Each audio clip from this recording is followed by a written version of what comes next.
Hi, my name is Amol Gwarsha. I'm a wildlife photographer and a filmmaker. And today, I'd like to take you on a journey of my work and life. As a photographer, I've always believed that a picture is worth 1,000 words, and I let the image right now on the screen do most of the talking. So, this is what my work entails, going in search of natural places and wild animals. I'd never recommend any of you to do this. With wild animals, what you see here are domestic elephants. I would never venture so close to wild animals ever. I've been very lucky and privileged to have had the opportunity to not just travel the world, but also document some of its most extravagant and amazing places. What you see on the screen right now is the Western Ghats in India. This literally is my backyard. I've spent most of my time photographing species and the forest here, and they're also declared as the UNESCO World Heritage Site. My work has also taken me to the Grand Canyon and a lot of areas in the United States, across Yellowstone, Yosemite, and other national parks. But at the same time, I've also been lucky to document the underwater marine diversity of this planet. One cannot say that wildlife dream is complete without ever going to Africa. And one of my most special places will remain Masai Mara in the African continent. But looking at all these images, one might wonder whether my journey actually started with wildlife. And quite to the contrary, my journey started completely the opposite. I started out as a computer science engineer, very interested in Linux, open source, and I would spend most of my college time writing code, writing games, using whatever was the latest technology. And my first job was actually with Amazon India, when Amazon just had 4 people in India. And what you see on your screen was my first desk. With my first salary, I went and bought a camera. And traveling through the weekends literally became my addiction. Every weekend I would go on a hike or into some national park and start taking pictures. This urge of actually bringing back what I had seen and showing it to my friends was extremely, extremely crucial to me. And these were the days when blogging was very new. I think there was only one blogging platform called LiveJournal. And, I used to share all of this content on LiveJournal. This was pre-Facebook, pre-Orkut.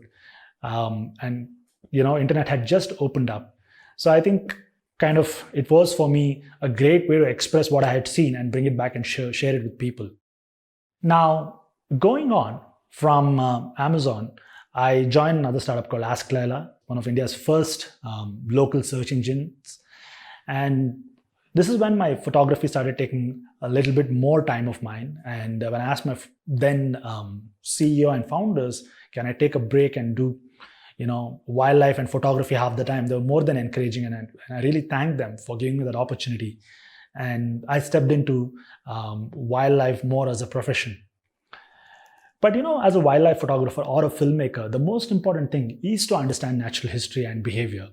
So I started volunteering at one of the state-owned jungle lodges and resorts in Bandipur, where I was basically a guide taking people on safaris and explaining to them, what wildlife we see, what are the trees, what is the flora, and what is the fauna. And I'd asked the jungle lodges that, just pay for my food and accommodation and I'll do this for free. So I decided to take a jump into full-time wildlife photography and filming. And when I did that, unfortunately, the recession hit and my salary became 5% at what it was as a software engineer. It became very hard for me to pay bills and manage, my expenses.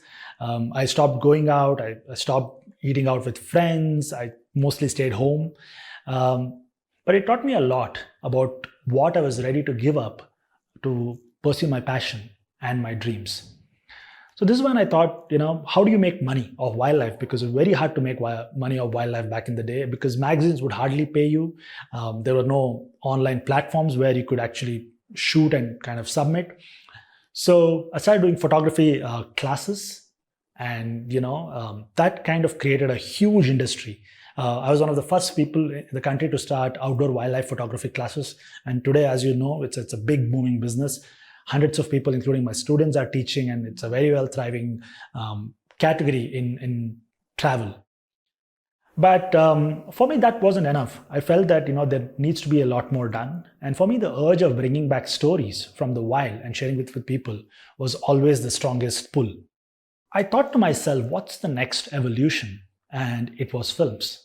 So I got an opportunity to work with National Geographic on Secrets of the King Cobra, a documentary on King Cobra in the Western Ghats. And I said, this is an opportunity for us to tell stories of our own backyard to the rest of the world. And we embarked on a project called Wild Karnataka, which, while we started, was very small, turned out to be one of the largest projects and most ambitious projects of my life. One thing I've learned, with being in startups and especially with technology startups, is to learn how to use technology in your favor. And when we started Wild Karnataka, nobody had done a 4K blue chip film completely in India and produced it and showcased it to the world. And I realized that we being in Bangalore have access to the best of technology. We have access to the best subjects, which is wildlife. Karnataka is so blessed, and we took a plunge to do it. And I think today, very happy and proud to announce that Wild Karnataka became the first Indian wildlife film to be shown on theaters for 50 days. It went on to be showcased at the United Nations headquarters in New York, but also won national awards. But the learning for me from all of this is, how do you use your existing skills and tools to foresee and further a new career and a new spectrum? And for me, the merger of technology and wildlife is a great example. But I think when people ask me what are the requirements to run a venture like this, I keep saying that the vision is most key. And followed with vision, you have to have a bit of a hacking mind. In India, it's very hard to invest in expensive technology for camera. So we've done a lot of what you call jugaad, which is basically using duct tapes and all other gear that we had, which is very inexpensive, but to try and get the same shots that you would get with a $50,000 equipment. Homegrown setup, where what we're doing is we're mounting our aerial drone, which has a very, very powerful gimbal, onto the bonnet. Of course, this is not supposed to fly right now. It's got no propellers. And what we're going to do is film all the wild animals that we're going to see on the safari with this, and controlling that from within inside with the remote. Well, that's the typical Indian jugaad for you. But also some of the other things that I really think are valuable are persevering and to never give up. Because most startups, most ventures take a whole lot of time and a whole lot of patience. And as much as it is tempting to say yes to other opportunities, saying no is very key. While we were filming Wild Karnataka and finishing the process, it became apparent that all the learnings that we've had actually was very valuable. And to let it dissipate would be a shame. And that's when we started my current startup called Mudskipper, which is one of the few premium factual entertainment brands in India. And I'm what they call an accidental entrepreneur. I never thought of becoming an entrepreneur, but based out of need, that all the learnings that we've had and the ability to create this platform was just given to us, should not go waste. We started this. And today, we tell stories of scale, not just to India, but across the world.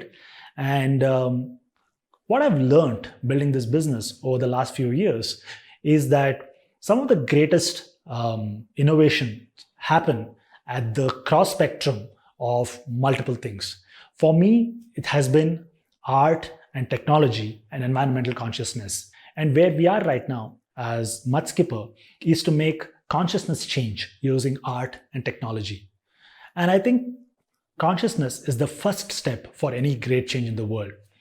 One of my favorite quotes by conservationist Baba Diom goes like this: "We only protect what we care for, and we'll only care what we love."